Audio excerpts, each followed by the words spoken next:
नमस्कार मेरी प्यारी लॉयल फैमिली, मैं हूं मिस्टर एक्स और आज आपके लिए एक और अब तक की सबसे कमाल की और ज़बरदस्त कहानी लेकर के आ चुका हूं। साथियों, आज की कहानी बहुत ही ज़्यादा इंटरेस्टिंग रहने वाली है। इस स्टोरी में आपको अब तक का सबसे भयानक डर का अनुभव होने वाला है और तंत्र मंत्र की साधना से जुड़े हुए बहुत ही घिनौने और गंदे तरीके आपके सामने उजागर होने वाले हैं। आपने शायद कभी ना कभी कर्ण पिशाचिनी का नाम तो सुना ही होगा। ये पिशाचिनी सामान्य पिशाचिनी जैसे नहीं होती है। कर्ण पिशाचिनी एक ऐसी पिशाचिनी होती है कि अगर कोई अपनी साधना से उसे खुश कर दे तो आपकी रातों रात किस्मत पलट सकती है, लेकिन अगर आप एक छोटी सी भी गलती कर दें तब इस जन्म में तो क्या अगले 100 जन्मों तक आपको बहुत ही भयानक दुख, दर्द और पीड़ा में गुजरना होता है। तो आज की कहानी बंगाल के रहने वाले अर्जुन ने हमारे साथ शेयर की है और ये बहुत ही भयानक हादसा उनके अपने दोस्त यानी पंकज के साथ हुआ था। हालांकि इस हादसे के बाद पंकज अपने जीवन को नहीं बचा सका और मनुष्य शरीर को छोड़कर एक अलग ही योनि में चला गया और इस प्रेत योनि में काफी समय भटकते रहने के बाद उसने अपनी आप बीती अपने इस खास दोस्त यानी अर्जुन के साथ शेयर की है। जब पहली बार अर्जुन के सामने इसका दोस्त इस हालत में आया तो अर्जुन काफी ज्यादा डर चुका था और ये सामान्य बात है। अगर आपके सामने भी अचानक से कोई ऐसा भूत प्रेत आ जाए तो डर लगना लाजमी है, भले ही वो आपका कोई खास परिजन ही क्यों ना हो। लेकिन जैसे जैसे समय गुजरता है तब आप उसके साथ सामान्य होने लगते हैं। तो चलिए आज की स्टोरी को हम शुरू करें उससे पहले मैं आपसे कहूंगा कि अगर अब तक भी आप हमारी फैमिली का हिस्सा नहीं बने हैं तो इस रिश्ते को दिल से मजबूत कर लीजिए और जितने भी लोग कहानी सुन रहे हैं वो अपना एक प्यारा सा कमेंट जरूर कर दे ताकि आखिर में मैं अपने लॉयल फ्रेंड्स के नाम ले सकूं। और अगर आपके पास भी अपनी कोई कहानी है तो वह मुझे जरूर शेयर कीजिए। तो चलिए अब इस पूरी स्टोरी को मैं आपको अर्जुन के पर्सपेक्टिव से ही सुनाने वाला हूं, जैसा उन्होंने हमारे साथ शेयर किया है। नमस्कार साथियों, मैं हूं अर्जुन। मेरे दोस्त को गुजरे काफी समय हो चुका है और मैं हमेशा इस बात से परेशान रहता था कि आखिर ऐसा क्या हुआ था उसके साथ जो वो अपने आखिरी दिनों में इस तरह की हरकतें करने लगा था। लेकिन फिर एक दिन ऐसा आया जब वो मेरे सामने एक बहुत ही भयानक रूप में आया। काफी समय तक तो मुझे और मेरे घर वालों को यही लगा कि शायद कोई पराई आफत मेरे पीछे पड़ गई है। तो मैंने और मेरे घर वालों ने भी कई सारे तांत्रिकों और बाबाओं के चक्कर काटे, कई ताबीज वगैरह पहने, लेकिन मुझे कोई फायदा नहीं मिला। लेकिन वो मेरा दोस्त था तो वो मुझे कभी परेशान नहीं करता था, बस मुझे हमेशा अपने होने का एहसास करवाता था। जब मुझे उससे कोई परेशानी नहीं हुई तो फिर मैंने भी ज्यादा बाबाओं के चक्कर काटना बंद कर दिया। फिर जैसे जैसे समय गुजरता गया धीरे धीरे मैं उसको पहचानने लगा और काफी समय बाद मैं उसके साथ बिल्कुल नॉर्मल हो गया। और तब उसने अपने साथ घटी हुई जो कहानी मुझे बताई कि कैसे उसकी मौत हुई है, तो उस पूरी कहानी को सुनकर मेरे रोंगटे खड़े हो गए। तो आज मैं उसी की स्टोरी को आपके सामने बताने वाला हूँ। ये कहानी मेरे दोस्त पंकज की है। मेरा दोस्त एक सामान्य मध्यम वर्गीय परिवार से था। उसके परिवार में उसकी माँ निर्मला, पिता भीम, भाई नीरज और एक छोटी बहन इंदु थी। यानी कुल मिलाकर वो 5 लोगों का परिवार था। एक समय था जब उनकी हालत काफी दयनीय हो गई थी। उनके घर के बाहर लेनदारों की लाइन लगी हुई थी। लेकिन फिर एक दिन अचानक उनके पास इतना पैसा आ गया कि उनके पास गाड़ी बंगला सब आ गया। उनके घर पर काफी नौकर चाकर रहते थे और उनका पूरा परिवार काफी समृद्ध हो गया। आखिर कैसे आया था उनके पास ये सब, ये जानने के लिए मैं आपको शुरू से सब बताता हूँ। सब कुछ बहुत अच्छे से चल रहा था। मेरा दोस्त पंकज अपने फाइनल ईयर में था और उसका भाई फर्स्ट ईयर में। तो बहन ने अभी अभी अपना हाई स्कूल पूरा किया था। सिर्फ मेरा दोस्त ही पढ़ाई में ठीक था, बाकी के उसके दोनों भाई बहन बस जैसे तैसे पास होते थे। उसकी बहन के हिसाब से तो उसने बस बाद में चूल्हा चौका ही करना है, इसलिए उसे पढ़ने की ज़रूरत नहीं है। वहीं भाई का कहना था कि कोई ना कोई नौकरी तो उसे मिल ही जाएगी, इसलिए उसे भी ज़्यादा पढ़ने की ज़रूरत नहीं है। लेकिन पिता के डर से वो दोनों बस जैसे तैसे अपना ग्रेजुएशन पूरा करने में लगे थे। सब ऐसे ही चल रहा था कि एक दिन अचानक उसके पिता की अकस्मात मौत ने सब कुछ बदल दिया। मेरा दोस्त परिवार में सबसे बड़ा बेटा था, इसलिए जाहिर सी बात है कि पिता के बाद उनकी सारी जिम्मेदारियां उसे ही निभानी थी। उसके पिता एक प्राइवेट कंपनी में काम करते थे और मेरा दोस्त अपने पिता की सहायता करने के लिए पार्ट टाइम कहीं काम करता। इसीलिए उनकी मौत के बाद उनके परिवार की मुश्किलें और बढ़ गई, क्योंकि मेरे दोस्त की कमाई से पूरे परिवार का खर्चा चल पाना मुश्किल था। शुरू में तो उनकी सेविंग से घर चल रहा था और पिता का साया सिर से उठते ही मेरे दोस्त के दोनों भाई बहन बिल्कुल कटी पतंग हो गए।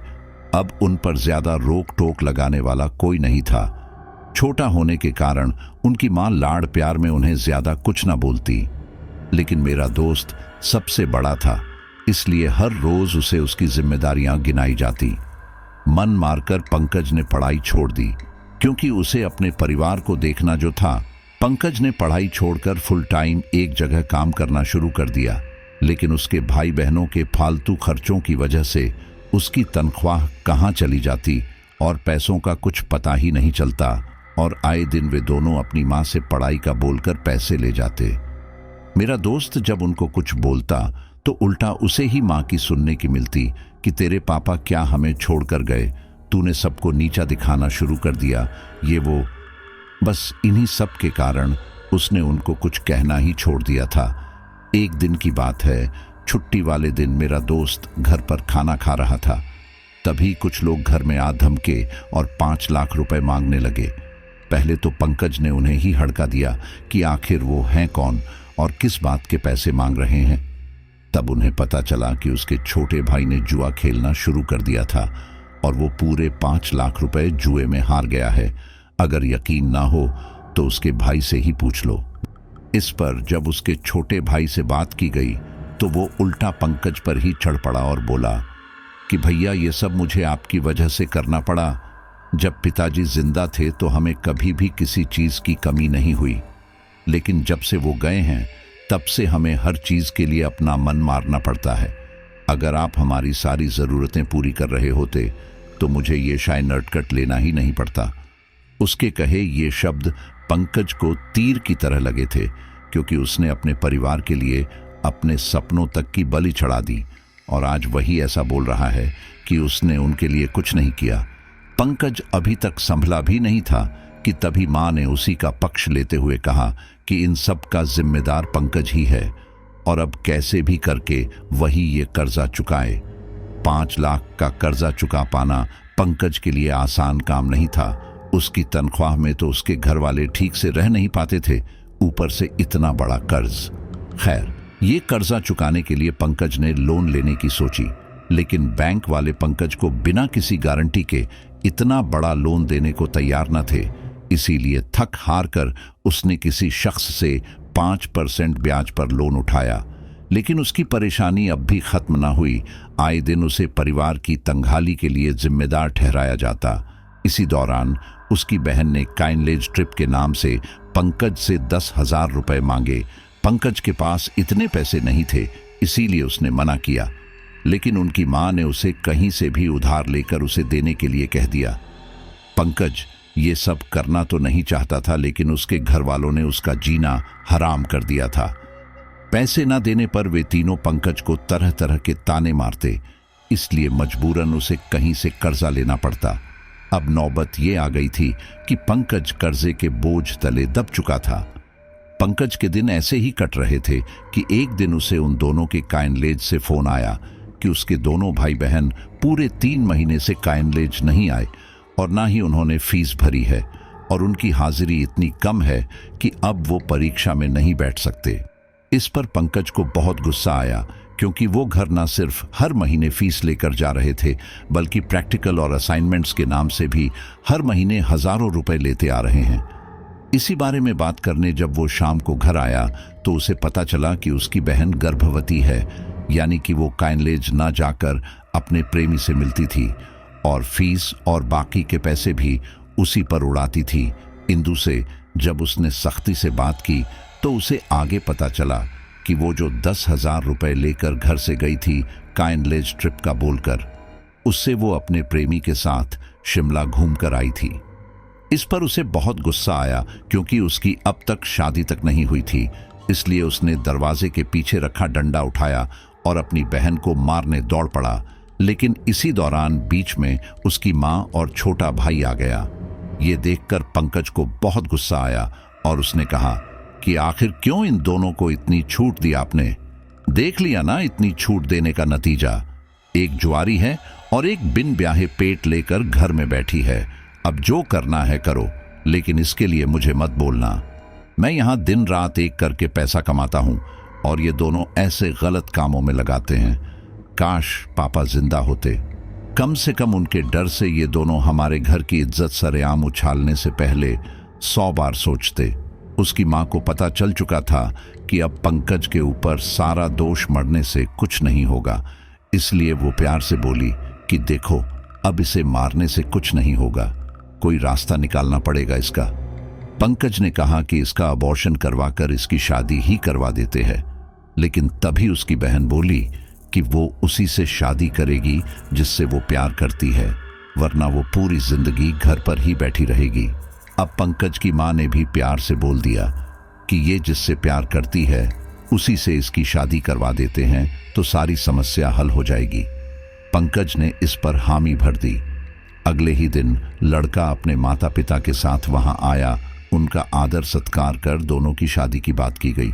लेकिन लड़के वालों ने एक गाड़ी, 5 लाख रुपए कैश, 2 तोले सोने के गहने और गृहस्थी का सारा सामान मांग लिया। अब इस पर पंकज कुछ बोलता उससे पहले ही उसकी मां ने रिश्ते के लिए हाँ कर दी और फिर अगले महीने की 4 तारीख की शादी तय हुई। लड़के वालों के जाते ही पंकज ने पूछ लिया कि आखिर वो लोग 1 महीने में कैसे अरेंज करेंगे। इस पर उसकी मां ने अपना पल्ला झाड़ते हुए कहा कि वो तू जाने, आखिर तू उसका भाई है तो तुझे ही ये सब करना पड़ेगा। पंकज ने मना किया कि वो इतना पैसा इतने कम समय में अरेंज नहीं कर सकता। लेकिन उसकी मां ने उसे सख्ती से कहा कि ये पेट से है और जितना जल्दी हो सके इसकी ढोली उठ जानी चाहिए। अगर बाहर किसी को पता चला तो बिरादरी में हमारी थू थू हो जाएगी। इतने कम समय में इतना पैसा जुटा पाना नामुमकिन था। इसके लिए उसके भाई ने एक साधना उसे बताई, वो थी कर्ण पिशाचिनी साधना। पंकज ने इसके लिए साफ साफ मना कर दिया क्योंकि कर्ण पिशाचिनी साधना कोई मजाक नहीं है। लेकिन फिर परिवार वालों का दबाव उस पर बढ़ने लगा कि कैसा भाई है, अपनी बहन के लिए थोड़ा सा दहेज भी नहीं जुटा सकता, जबकि हमने तो रास्ता भी बता दिया है तुझे, ये वो। जब लगभग 8-10 दिन में भी पंकज को हर जगह से न सुनने को मिली तो उसने थक हार कर्ण पिशाचिनी साधना पूरी करने का निश्चय किया। इसके लिए उसका छोटा भाई एक अघोरी को लेकर आया। उस अघोरी ने पहले तो पंकज को समझाया कि ये रास्ता काफी कठिन हो सकता है, लेकिन उसके परिवार वालों के दबाव में वो कुछ ना बोल सका। उस अघोरी ने उसे कुछ मंत्र दिए और उस साधना को कैसे करना है वो पूरा तरीका बता दिया। अगले दिन नहा धोकर नित्य कर्मों से निवृत्त होकर पंकज ने अपना सारा खाना पानी लेकर अपने आप को एक कमरे में बंद कर लिया। यहाँ उसे पूरे 11 दिन तक निर्वस्त्र रहना था, वो भी बिना लाइट जलाए। जी हाँ, उसे लगभग 11 दिनों तक इसी कमरे में रहना था, यहाँ तक कि अपना मलमूत्र भी उसे वहीं त्यागना होगा।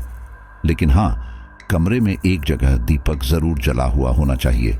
उसी दीपक के आगे एक थाली पर सिंदूर से त्रिशूल बनाया हुआ था। पंकज को उस कमरे में हर रोज 1000 बार एक खास मंत्र का जाप करना होता था। पंकज हर रोज उस मंत्र का जाप कर रहा था। जैसे तैसे उसके 4 से 5 दिन निकले, लेकिन अब जो उसे करना था उसके लिए उसे मजबूत होना पड़ेगा, क्योंकि अब जो वो करने जा रहा था वो काफी घिनौना था। इस साधना के अनुसार पंकज को मंत्रोच्चारण करते हुए अपना ही मल अपने शरीर पर लगाना होगा। अब वो इसमें काफी आगे आ चुका था और अब वो पीछे नहीं हट सकता था, क्योंकि इस साधना को अधूरा छोड़ने पर घातक परिणाम देखने को मिल सकते हैं। इसलिए पंकज ने जैसे तैसे हिम्मत करके अपना ही मल अपने जिस्म पर लगाया। ये सब उसे 5 दिनों तक करना था। इसी दौरान उसे कानों में किसी की फुसफुसाहट सुनाई दी, जिसका मतलब था कि कर्ण पिशाचिनी उसकी साधना से प्रसन्न हो रही है, लेकिन उसे अब भी इस साधना को जारी रखना है। लगभग 5 दिनों तक करने के बाद अब बारी थी सबसे मुश्किल काम की, और वो था अपना ही मल खाना। पंकज को अब घिन्न तो बहुत आ रही थी, लेकिन उसने जैसे तैसे ये काम भी कर ही दिया। ये सब करते ही वहां एक युवती प्रकट हुई। उस युवती ने लाल साड़ी पहनी हुई थी और वह देखने में काफी खूबसूरत थी। वह युवती पंकज के कान में बोली कि मैं तुम्हारी साधना से प्रसन्न हुई हूं और अब से मैं आजीवन तुम्हारे साथ ही रहूंगी। उसके बाद पंकज ने दरवाजा खोला और फिर वो बाहर आ गया। उसे इस तरह से देखकर उसकी मां ने अपने नाक पर हाथ रखते हुए कहा कि काम हो गया ना। जी बोलकर पंकज नहाने चला गया। अब इसके बाद असली खेल शुरू हुआ था। पंकज लाइंट्री खरीदने गया और कर्ण पिशाचिनी से कल निकलने वाली लाइंट्री का नंबर पूछा। कर्ण पिशाचिनी ने उसे उसके कान में बताया। पंकज ने 1 करोड़ की लाइंट्री की टिकट ली और फिर घर वापस आ गया। अगले दिन उसकी 1 करोड़ की लाइंट्री लग गई। इतनी बड़ी बात किसी से छिपी नहीं रह सकती थी, इसलिए ये बात आग की तरह फैल गई। जब लड़के वालों को ये बात पता चली तो उन्होंने दहेज की रकम बढ़ाकर 50 लाख कर दी। उसकी मां इस पर भी मान गई कि चलो बहन को ही तो जा रहा है और पंकज तो और ले लेगा। खैर, सारा लेन देन पूरा होते ही उसकी बहन की शादी कर दी गई। लेकिन पंकज का व्यवहार अब काफी बदल गया था। उसके पास अब कर्ण पिशाचिनी थी और कर्ण पिशाचिनी को खुश रखने के लिए पंकज हर रोज तामसिक भोजन जैसे कि मीट मछली और शराब का सेवन भी करने लगा था। सच कहूं तो पंकज के पास रातों रात इतना पैसा कैसे आया, ये उस समय सोचकर मेरी रातों की नींद उड़ चुकी थी। मैंने कई बार उससे इस बारे में पूछा, लेकिन वो कभी ना बताता, क्योंकि वो नहीं चाहता था कि मैं भी इन सब में फंस जाऊं। खैर, पंकज जो कुछ भी पूछता, कर्ण पिशाचिनी उसे उसका जवाब उसके कानों में बता देती। कर्ण पिशाचिनी पंकज के साथ उसकी पत्नी की तरह रहती थी। कोई भी पंकज से ज्यादा देर बात करे ये उसे बर्दाश्त नहीं था। खैर, पंकज को इससे भी कोई परेशानी नहीं थी। अब उनके पास पैसों की कोई कमी नहीं थी, इसलिए उन लोगों ने अपना पुराना घर बेचकर शहर के पोश इलाके में एक बड़ा बंगला ले लिया था। उसके भाई और मां के फालतू खर्चे बहुत बढ़ गए थे। ऊपर से उसकी बहन को इतना सब देने के बाद भी वो अपने पति के साथ आए दिन वहां आती और एक मोटी रकम लेकर जाती। लेकिन पंकज को इससे ज्यादा कुछ फर्क ना पड़ता। वो बस अपना एक कमरे में पड़ा रहता। एक दिन मैं उसके पास गया तो पाया कि उसकी मां, बहन और छोटा भाई हंसी खुशी बैठकर बातें कर रहे थे। वहीं पंकज अंदर अपने कमरे में बैठा हुआ था। इस दौरान उसके एक हाथ में शराब का गिलास था और एक हाथ में सिगरेट। मैंने उससे कहा कि ये तूने अपना क्या हाल बना रखा है। तू पहले तो ऐसा नहीं था और अब पैसे आने से तूने सबसे बोलचाल ही लगभग बंद कर दिया है। तेरा परिवार वहां बैठकर बातें कर रहा है और तू यहां है। चल, तू भी सबके साथ घुल मिल कर रह। वैसे भी ये सब तेरी ही तो कमाई का है, लेकिन तू तो सिर्फ दारू सिगरेट में ही उड़ा रहा है। मेरी बात सुनकर पंकज को मेरी बात सही लगी और वो भी अपने परिवार के साथ जाकर बैठ गया। उसके वहां आते ही वे तीनों चुप हो गए। पंकज ने इसका कारण पूछा तो उसकी मां ने साफ साफ बोल दिया कि अगर तू हमसे ज्यादा बात करेगा तो कर्ण पिशाचिनी नाराज होगी, इसलिए तू अपने कमरे में अकेला बैठ। पंकज को बहुत बुरा लगा, लेकिन वो जो कह रही थी वो बिल्कुल सही भी था, इसलिए वो वापस अपने कमरे में आकर बैठ गया। ज्यादा अकेले रहने के कारण ही पंकज काफी परेशान रहने लगा था। इसी कारण वो शराब सिगरेट का सेवन ज्यादा करने लगा। मैं कोशिश करता था उससे बातचीत करने की, लेकिन अब तो उसने मुझसे बात भी करना बंद कर दिया था। मैंने भी इस ओर ज्यादा ध्यान नहीं दिया, क्योंकि मुझे भी अपने काम थे। खैर, ऐसे ही दिन कट रहे थे। पंकज के पास काफी पैसा था, लेकिन सुकून नहीं। वहीं पंकज का परिवार बड़े ही शौक से उस पैसों को खर्च कर रहा था, बिना ये जाने कि पंकज पर क्या बीत रही होगी। अब ये बात पंकज को खटकने लगी थी कि आखिर उसका परिवार उसके साथ ऐसा सौतेला व्यवहार क्यों करता है। इसलिए एक दिन पंकज ने कर्ण पिशाचिनी से इसका कारण पूछा, जिसे सुनकर पंकज के तो मानो पैरों तले जमीन ही खिसक गई थी।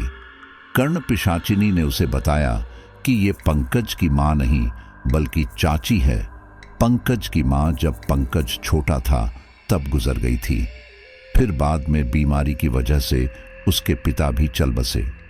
उस समय उनके परिवार के पास 50 बीघा जमीन थी जो पंकज के पिता और चाचा में बराबर में बंटनी थी। अब पंकज के पिता के गुजरने के बाद 25 बीघा जमीन पंकज की हो गई थी, लेकिन पंकज अभी मात्र 2 साल का था और उसे संभालने वाला कोई नहीं था। ऊपर से वो 25 बीघा जमीन भी उसी की थी, इसलिए उसकी चाची, जिसे कि पंकज अभी अपनी माँ समझता है, वो आगे आई और पंकज को गोद ले लिया। उसके पति इससे बेहद खुश थे कि उनकी पत्नी उनके परिवार का कितना ख्याल रखती है। अब तक उसने पंकज को खुद को माँ और उनके पति को पापा बोलना सिखा दिया था। इसी दौरान पंकज के पिता, जो कि पहले उसके चाचा थे, उनकी शहर में नौकरी लग गई और वो शहर चले गए। पीछे गांव में रह गया पंकज अपनी माँ और छोटे भाई के साथ। पंकज की माँ ने सिर्फ जमीन के लालच में पंकज को गोद लिया था, इसके अलावा उसे उससे कोई लगाव नहीं था। पति के जाने बाद वो उस पर ज्यादा ध्यान नहीं देती, वो सिर्फ अपने बेटे पर ही ध्यान देती। कभी कभार उनका पति आता तो वो उनके साथ शहर जाकर रहने की जिद करती, क्योंकि गांव में अब उनका कोई रिश्तेदार नहीं बचा था, इसलिए उसका गांव में मन नहीं लगता था। लेकिन सवाल ये था, शहर में वो अपने परिवार को रखे कहाँ। तभी उसकी पत्नी ने कहा कि क्यों ना हम पंकज की कुछ जमीन बेच दें और उससे जो पैसे मिले उससे शहर में घर और गृहस्थी का सारा सामान खरीद लें। वैसे भी पंकज को तो हम ही पाल रहे हैं, इसलिए अगर इसकी थोड़ी सी जमीन बेच भी दें तो क्या फर्क पड़ता है। उनके पति को ये बात ठीक लगी और उन्होंने पंकज के हिस्से की कुछ जमीन बेचकर शहर में घर लेकर अपने परिवार के साथ वहां रहने लगे। उसके पापा के रहते पंकज को हर चीज मिली। वो पढ़ना चाहता था, उसके पिता ने उसे पढ़ाया, लेकिन उसके छोटे भाई बहन पढ़ाई में अच्छे ना थे और कई बार तो फेल ही हो जाया करते थे। इस वजह से पंकज के पापा उन दोनों को खूब डांटते थे। ये सब देखकर उसकी माँ को पंकज पर बहुत गुस्सा आता था। पंकज के पिता जैसे चाचा के गुजरते ही उसकी माँ अपने असली रूप में आ गई और उस पर सारी जिम्मेदारियां थोप दी ताकि वो आगे ना बढ़ पाए। अब उनका ये सच पंकज के सामने था। उसे यकीन नहीं हो रहा था कि जिसे उसने अपना परिवार समझा वो तो कभी उसका परिवार था ही नहीं। तभी तो उन तीनों ने कभी उससे प्यार के 2 मीठे बोल तक ना बोले थे। उस दिन पंकज काफी रोया, लेकिन कुछ देर बाद उसने ठान लिया कि अब वो खुद का और इस्तेमाल नहीं होने देगा। इसलिए उसने अब अपनी माँ, भाई और बहन को 1 पैसा भी देने से मना कर दिया।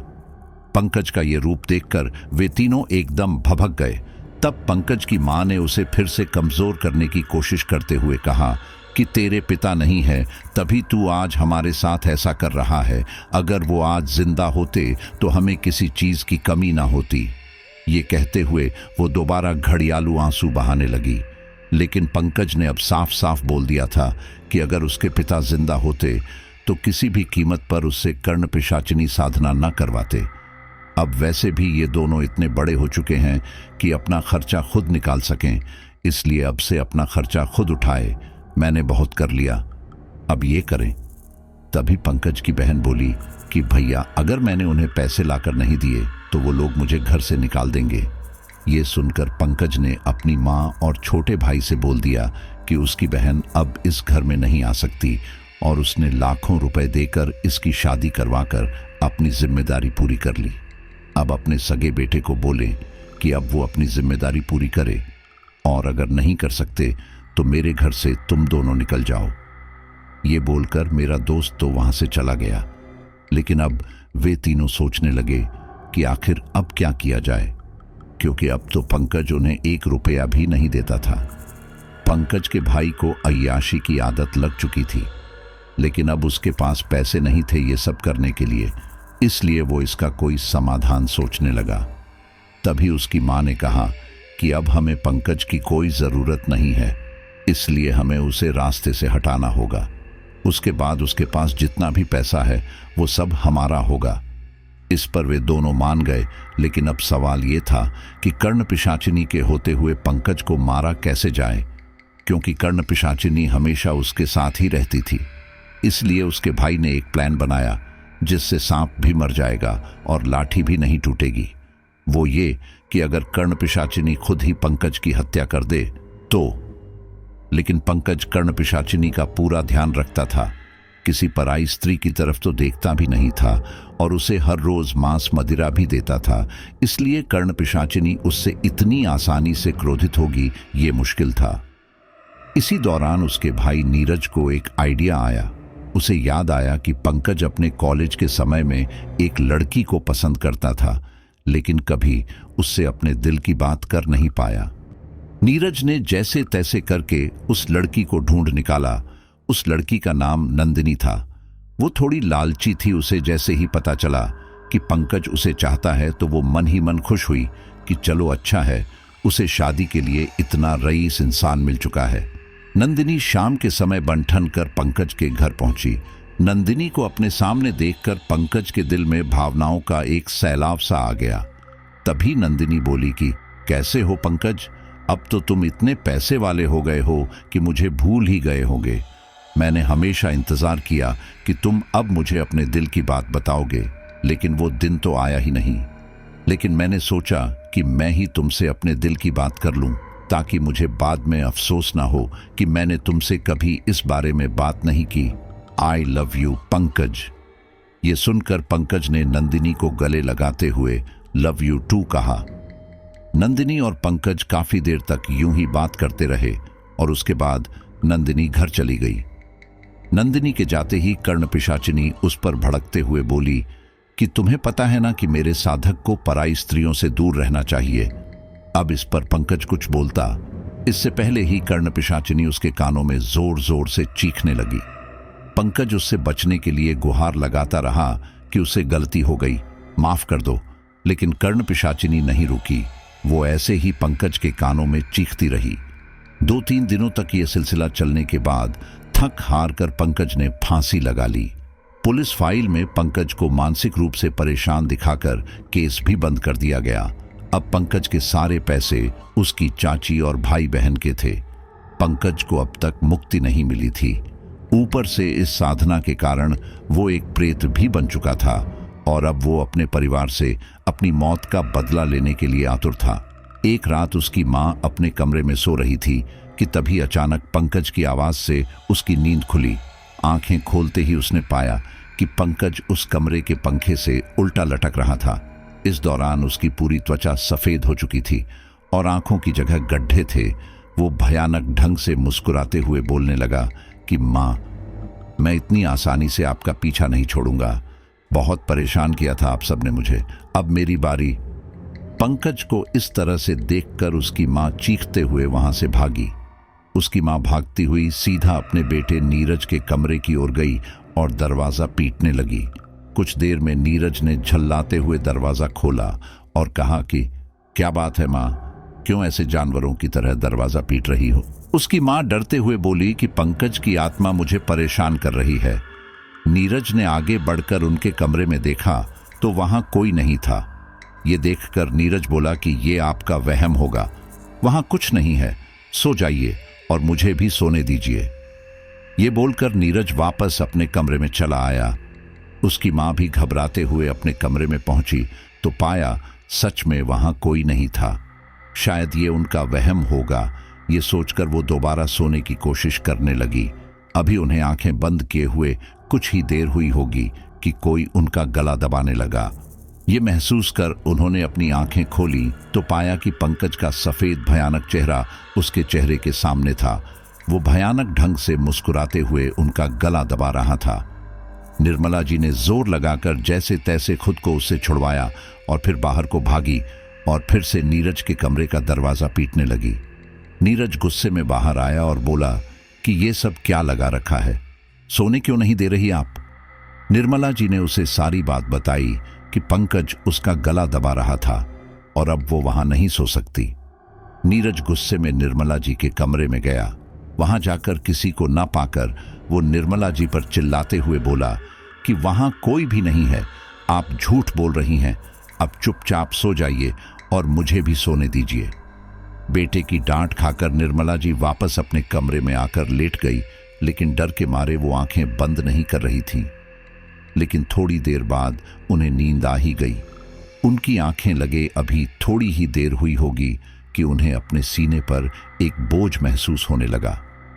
फिर जैसे ही उन्होंने अपनी आंखें खोली तो काफी डर गई, क्योंकि पंकज भयानक ढंग से मुस्कुराते हुए उनके ऊपर बैठा हुआ था। ये देखकर निर्मला जी याचना भरे स्वर में बोली कि बेटा, तू मुझे ऐसे क्यों परेशान कर रहा है? मैं तेरी मां हूं, मैंने तुझे पाला पोसा है। यह सुनकर पंकज गुस्से में बोला कि तुमने मुझे सिर्फ अपने मतलब के लिए पाला पोसा था। अपने सगे बच्चों की तो तुमने सारी गलतियां नजरअंदाज की और उनकी सारी गलतियां मेरे मत्थे मढ़ दी।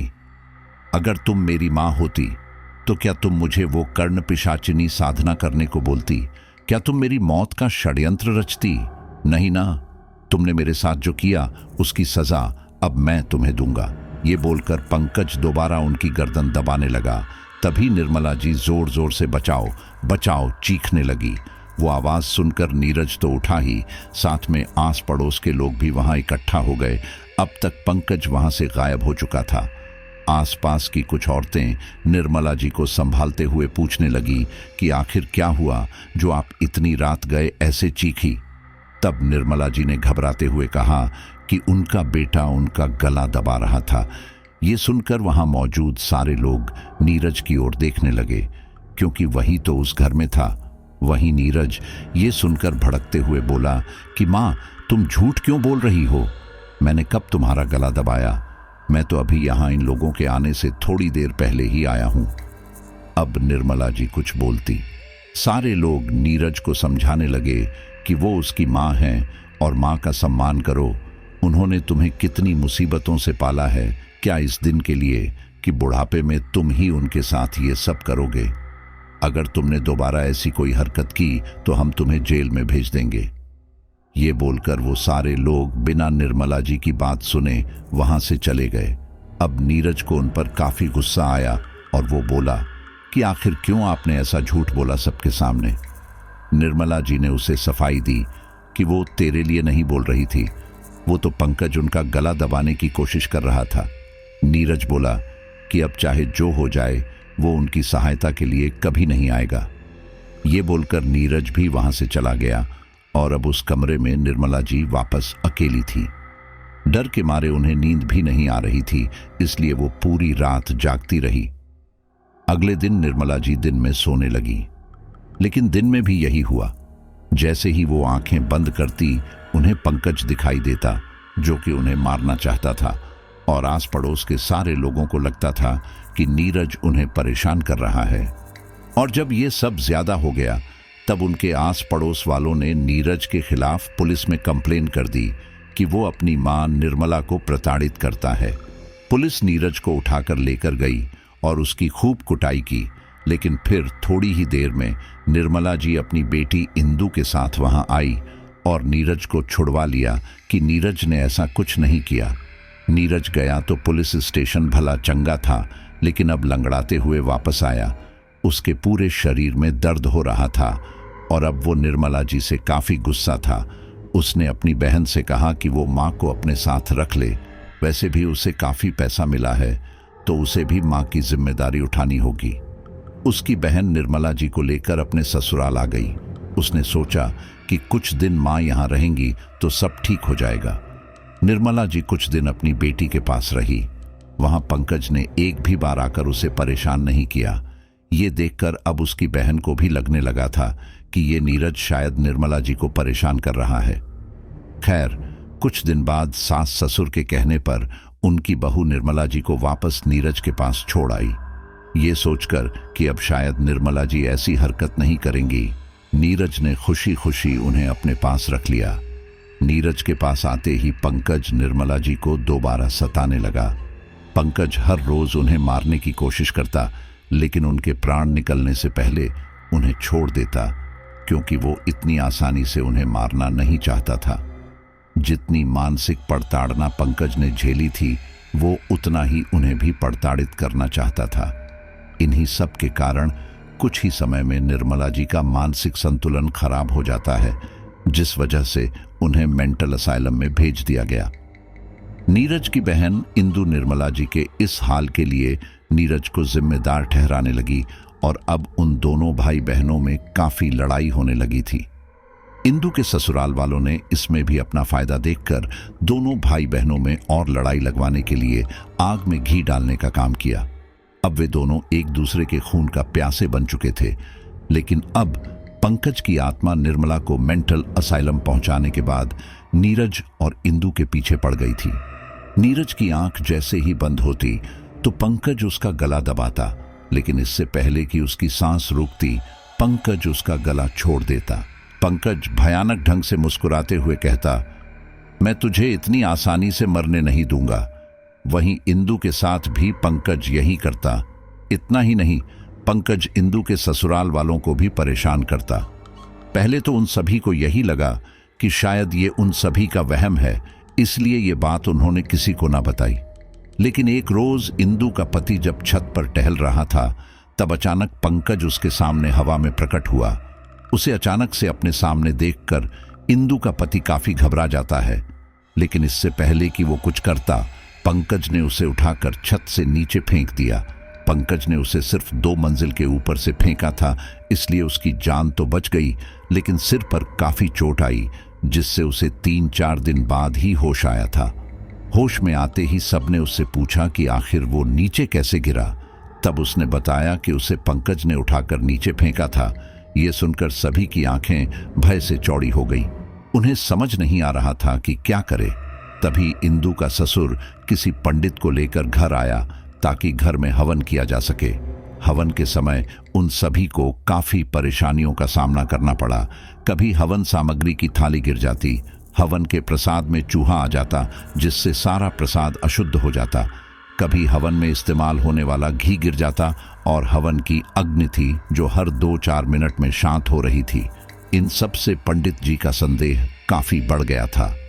खैर, जैसे तैसे हवन पूरा कर पंडित जी ने परिवार वालों को कुछ उपाय करने के लिए कहे, क्योंकि उन्हें आभास हो चुका था कि उनके घर में बहुत भारी मात्रा में नकारात्मक ऊर्जा है।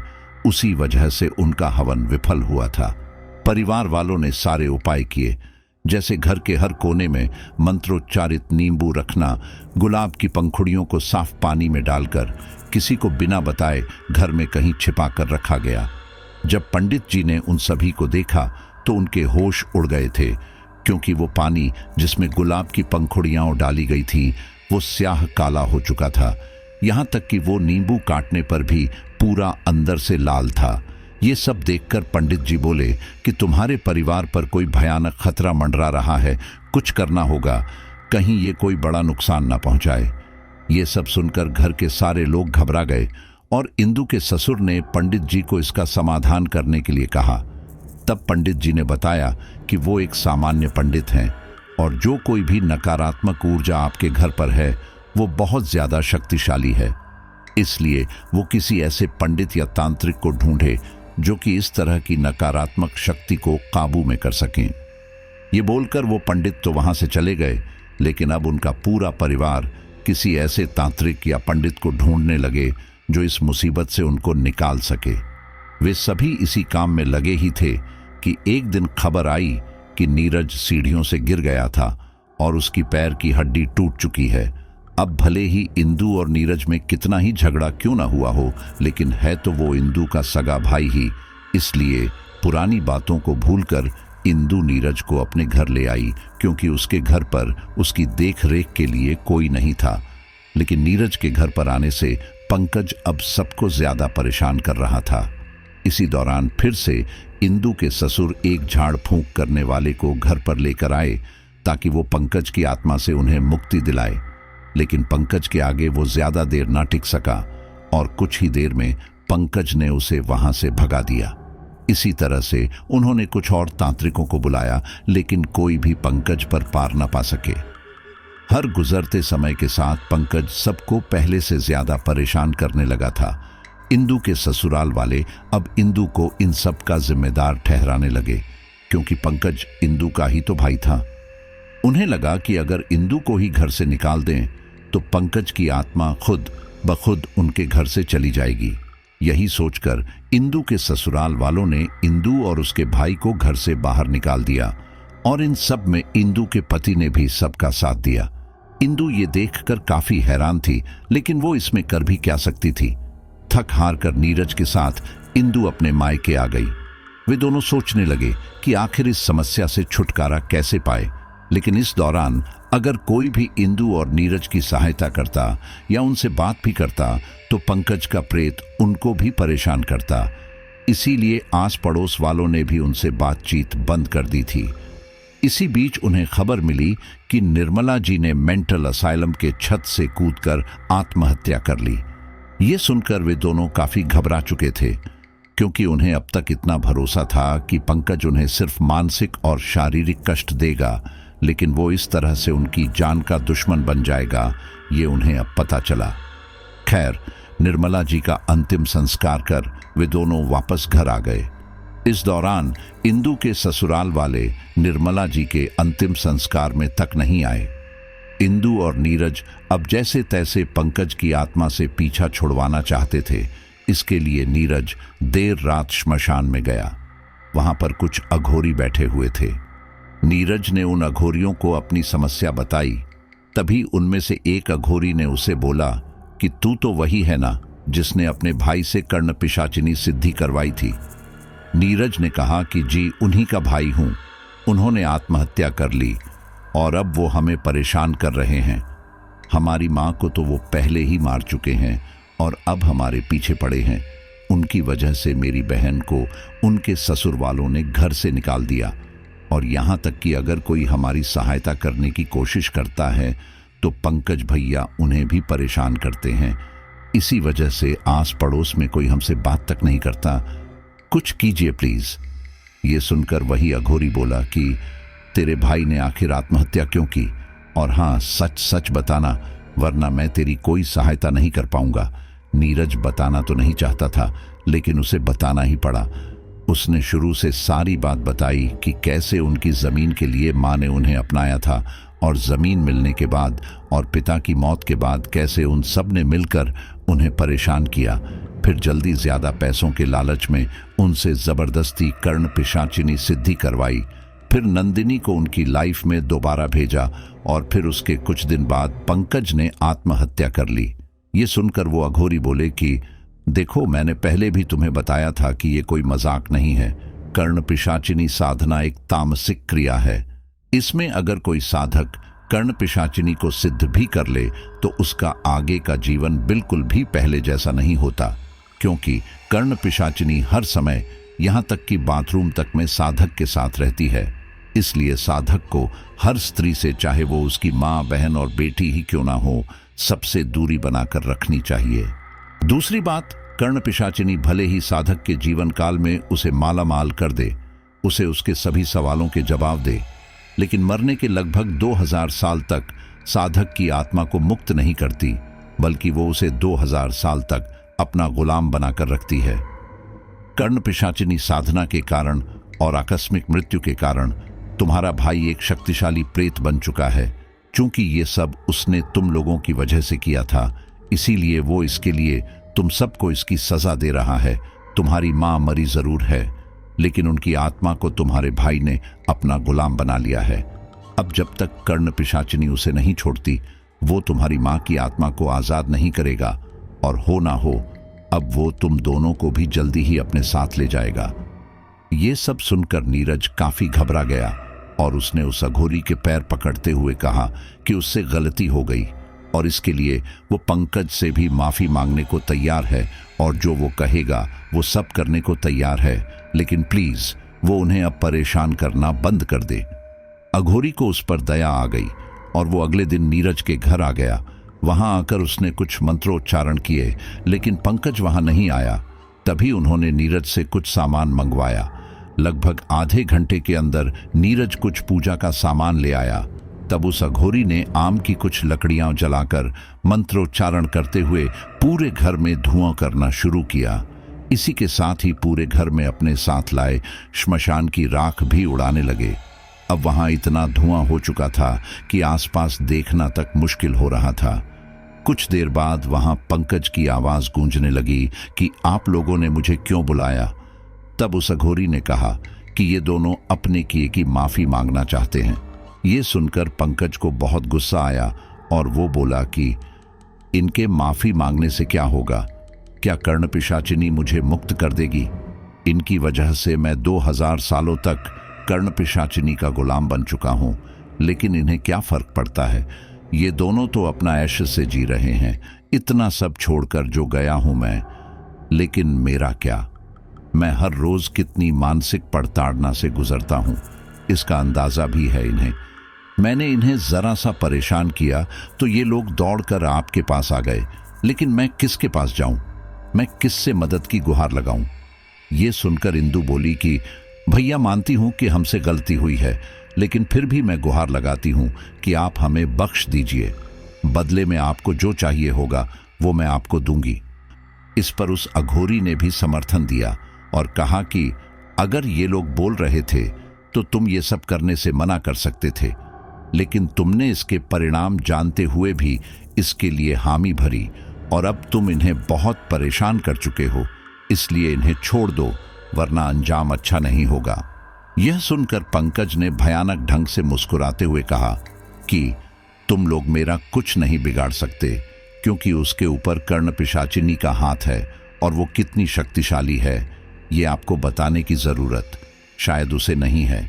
इसलिए अगर तुम लोग चाहते हो कि मैं इन्हें मुक्त करूं, उसके लिए तुम लोग मुझे मुक्त करवाओ। ये सुनकर उस अघोरी के चेहरे के भाव बदले, क्योंकि ये होना नामुमकिन था। कर्ण पिशाचिनी एक शातिर और स्वार्थी पिशाचिनी होती है। वो अपना नुकसान देखकर कोई काम नहीं करती, क्योंकि अगर पंकज को उसने छोड़ा तो फिर उसे दूसरा गुलाम कहां से मिलेगा, और कर्ण पिशाचिनी जैसी शक्तिशाली पिशाचिनी से पार पाना उस अघोरी के लिए भी कठिन था। इसलिए उस अघोरी ने बाकी के अघोरियों से राय मशवरा किया कि शायद कोई इसका समाधान जानता हो, लेकिन फिर सभी ने मिलकर इसका एक समाधान निकाला। अब 4-5 अघोरी नीरज के घर आए और उसे कहा कि पंकज की आत्मा उन सभी चीजों से जुड़ी हुई है जो भी उसे कर्ण पिशाचिनी सिद्धि से मिली है, इसलिए उन्हें उन सब चीजों को छोड़ना होगा। ये करना इतना आसान नहीं था, क्योंकि उस घर की हर एक चीज कर्ण पिशाचिनी सिद्धि से मिली थी। यहाँ तक कि इंदु के ससुराल में भी घर गाड़ी सब कर्ण पिशाचिनी सिद्धि की ही बदौलत था। लालच ने सभी को जकड़ रखा था। वे सारे पहले की तरह सामान्य जीवन नहीं बिताना चाहते थे, इसलिए इंदु के ससुराल वालों ने इन सब को छोड़ने से साफ मना कर दिया था, क्योंकि इंदु के घर में न होने से घर अब पहले की तरह सामान्य था। इसलिए उन्होंने सब कुछ छोड़ने से बेहतर इंदु को छोड़ना समझा। वहीं दूसरी तरफ इंदु और नीरज भी ये सब छोड़ नहीं पा रहे थे, क्योंकि अगर वो ये सब छोड़ते तो वो लोग फुटपाथ पर रहने को मजबूर हो जाते। उस अघोरी ने उन्हें समझाया, लेकिन उनमें से कोई भी ये सब छोड़ने को राजी न हुआ। तब उन अघोरियों को दोबारा इसका एहसास हुआ कि लालच इंसान पर किस हद तक हावी हो सकता है। फिर वे अघोरी उन्हें उनके हाल पर छोड़कर चले गए। उन दोनों ने किसी तांत्रिक से एक एक ताबीज बनवा लिए, ये सोचकर कि शायद ताबीज से पंकज की आत्मा उन्हें नुकसान ना पहुंचा पाए, लेकिन वो गलत थे। पंकज इस कर्ण पिशाचिनी साधना के कारण एक शक्तिशाली प्रेत बन चुका था, और ये ताबीज उसे ज्यादा देर तक उनसे दूर नहीं कर पा रहा था। हाँ, ये जरूर हुआ था कि अब पंकज एक निश्चित समय तक ही उन्हें परेशान कर पाता था, उसके बाद उसे ज्यादा कष्ट होने लगता था, इसलिए उसे उन्हें छोड़ना पड़ता था। इसी दौरान इंदु के ससुराल ने उसे 1 महीने का समय दिया पंकज की आत्मा से मुक्ति के लिए, और कहा कि अगर 1 महीने के अंदर अंदर पंकज की आत्मा से छुटकारा नहीं मिला तो चुपचाप तलाक के कागजों पर साइन कर देना, क्योंकि वो लोग इंदु के पति की दूसरी शादी करवाना चाहते हैं। तय समय में इंदु के पति की दूसरी शादी होनी थी। इंदु ने इसका काफी विरोध किया और वो वहां पुलिस लेकर आ गई, जिस वजह से वो शादी तोड़नी पड़ी। इंदु के ससुराल वाले अब कैसे भी करके इंदु से पीछा छुड़वाना चाहते थे, इसके लिए वो उसके मर्डर की योजना बनाने लगे। वो लोग समझा बुझाकर इंदु को अपने घर ले आए ताकि वहां उसे जलाकर मार सके, लेकिन उससे पहले ही पंकज ने उसका गला दबाकर उसे मार डाला। इस दौरान पंकज को ताबीज की वजह से कष्ट तो बहुत हुआ, लेकिन उसे इंदु के मर्डर में उसके ससुराल वालों को फंसाना था, इसलिए उसे मार ही डाला। इंदु को मारकर पंकज के प्रेत ने नीरज से कहा कि उसके ससुराल वालों ने इंदु को मार डाला है। ये सुनकर नीरज ने फौरन पुलिस कंप्लेंट की और पुलिस को लेकर उनके घर की ओर बढ़ने लगा। इंदु के ससुराल वालों ने सोचा था कि उसको जलाकर मारने पर तो इसे हादसा दिखा सकते थे, लेकिन पंकज ने उसका गला ही दबाकर मार दिया। अब वो पक्का फंसेंगे, क्योंकि इंदु की गर्दन पर उंगलियों के निशान थे और कानून भूत प्रेतों में नहीं मानता। इसलिए वो लोग इंदु की लाश को ठिकाने लगाने की योजना बनाने लगे। वे लोग इंदु के शव को लेकर गाड़ी में डालकर ले जा ही रहे थे कि तभी अचानक नीरज वहां पुलिस को लेकर आ पहुंचा। पुलिस को वहां देखकर वे सारे हक्के बक्के रह गए और फिर इंदु के मर्डर के जुर्म में सभी ससुराल वालों को गिरफ्तार कर लिया गया। अब तक नीरज काफी हताश हो चुका था, क्योंकि अब वहां कोई भी नहीं बचा था जो इंदु के बेटे का ख्याल रख सके। इसलिए वो उसे लेकर अपने घर आ गया। अब नीरज सोच ही रहा था कि वो आगे क्या करे। तभी पंकज की आत्मा वहां आई और भयानक ढंग से मुस्कुराते हुए बोली कि अब सिर्फ तू ही बचा है। उसके ससुराल वालों ने जो किया उसकी सजा उन्हें मिल चुकी है, लेकिन मैं तुझे पहले तड़पाऊंगा और फिर मारूंगा, वैसे ही जैसे मैं तड़प कर मरा था। ये सुनकर नीरज को समझ आ चुका था कि अब वो इन सब से नहीं बच सकता, और अगर जान प्यारी है तो उसे ये सब छोड़ना ही होगा। अपने लिए ना सही, अपने भांजे के लिए ही सही, क्योंकि अब उसका नीरज के अलावा कोई नहीं बचा। थक हार कर नीरज ने अपनी सारी संपत्ति दान कर दी, जो भी पंकज ने कर्ण पिशाचिनी सिद्धि से हासिल की थी, और फिर अपने भांजे को लेकर अपने पिता के गांव आ गया, जहां अब भी उसके पिता के हिस्से की 25 बीघा जमीन थी और गांव में घर भी था। गांव पहुंचकर उसने अपने और अपने भांजे के लिए एक एक ताबीज बनवाया, ताकि भविष्य में पंकज उन दोनों को ज्यादा नुकसान ना पहुंचा पाए। लेकिन इस ताबीज को धारण करने की शर्त यह थी कि इसके साधक को हर रोज नहाना पड़ेगा, यहां तक कि ठंडी में भी साफ सफाई का उचित ख्याल रखना पड़ेगा, और इसके साथ ही तामसिक क्रियाओं को छोड़ना पड़ेगा। अगर इनमें से कुछ किया तो इस ताबीज की शक्ति खत्म हो जाएगी। नीरज आज भी गांव में अपने भांजे के साथ रहकर खेतीबाड़ी कर रहा है। पंकज की आत्मा ने उसे परेशान करना अब छोड़ दिया है। वहीं उसके ससुराल वाले आज भी जेल में हैं, वो वहां उम्र कैद की सजा काट रहे हैं। तो साथियों, कर्ण पिशाचिनी साधना के बारे में आपको इस स्टोरी के माध्यम से पता चल चुका होगा कि भले ही इसमें आपको फायदा दिखता हो, लेकिन नुकसान उससे कहीं ज्यादा होता है। और इसी के साथ हमारी आज की ये स्टोरी भी कंप्लीट होती है, और मुझे पूरा यकीन है कि ये स्टोरी आपको काफी पसंद आई होगी। अगर आप स्टोरी को आखिर तक सुन रहे हैं तो फिर लिखिए, हम हैं मिस्टर एक्स की लॉयल फैमिली, जो आखिर तक सुनते हैं पूरी स्टोरी। इससे मैं समझ जाऊंगा कि आपने स्टोरी को पूरा सुना है, और आपका नाम अगली स्टोरी में लिया जाएगा। और इस पूरी स्टोरी को आपके लिए तैयार किया है ममता सहाय ने। तो चलिए अब हम अपने फैमिली मेंबर्स के नाम लेते हैं। अन्नू गायकवाड़ बंबई, यास्मीन कोलकाता, धीरज कुमार नेपाल, सविता तिवारी, रोहित कुमार, नीता लामा नेपाल, श्याम कोलकाता, नुमान अली, सूबेदार निषाद यूपी, तरुण जंगरा हरियाणा, शिवम यूपी, रमेश कुमार अमृतसर, साक्षी मिश्रा कन्नौज, मुस्कान हिमाचल, अनिल कुमार शर्मा नेपाल, सीमा गुजरात, वैभव। चलिए फिर बहुत बहुत धन्यवाद, मिलते हैं अगली स्टोरी पर।